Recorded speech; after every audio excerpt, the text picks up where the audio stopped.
tariff, properly used, is a beautiful word. One of the most beautiful words I've ever heard. It's music to my ears. I always say tariffs is the most beautiful.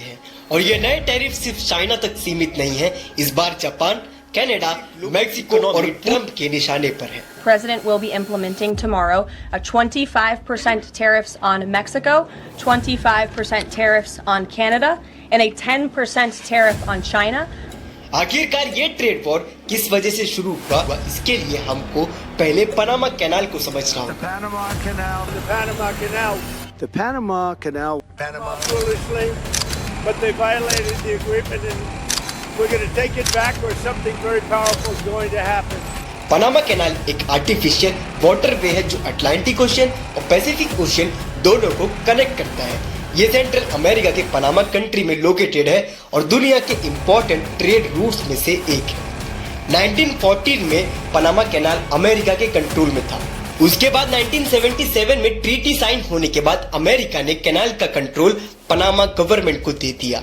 America का tension इसलिए बढ़ गया जब China ने Panama control पर billions का investment करना शुरू किया और इसी वजह से अमेरिका ने कैनाल को अपने कंट्रोल में वापस लेने की बात की. तब पनामा के प्रेसिडेंट जोस रॉल मुलिनो ने अमेरिका को क्लियरली बोल दिया ये पनामा की प्रॉपर्टी है और इस पे सिर्फ पनामा की गवर्नमेंट का हक है. जिसके बाद ट्रंप ने टैरिफ लगाने की धमकी दी. अमेरिका का कंसर्न ये है कि चाइना ग्रेजुअली कैनाल पर इनडायरेक्ट कंट्रोल कर रहा है.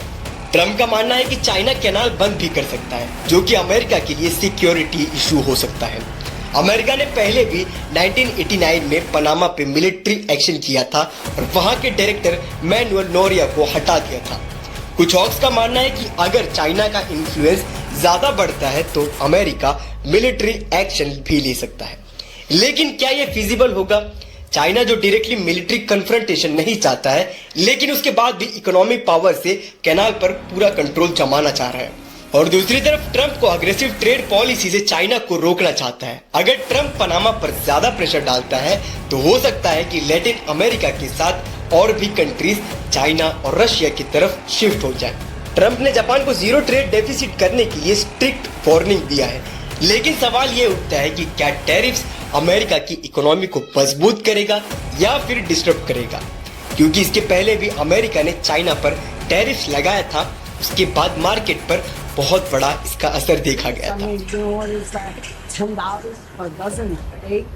The eggs I usually buy, they used to be around like 7 something, now they're around like 10. इसके बाद चाइना ने भी नए टैरिफ्स इम्पोज कर दिया. Opposed to this unwarranted increase, and we do believe that this is in violation of the WTO rules. So that's why China is filing a complaint at the WTO. Latin America और Africa से नए trade deals कर रहा है. Russia और middle east से partnership कर रहा है. आपकी क्या राय है इस टॉपिक को लिख करके कमेंट सेक्शन में जरूर बताइएगा. और ऐसे इंटरनेशनल रिलेशन टॉपिक्स को देखने के लिए चैनल को सब्सक्राइब करिए. जय हिंद.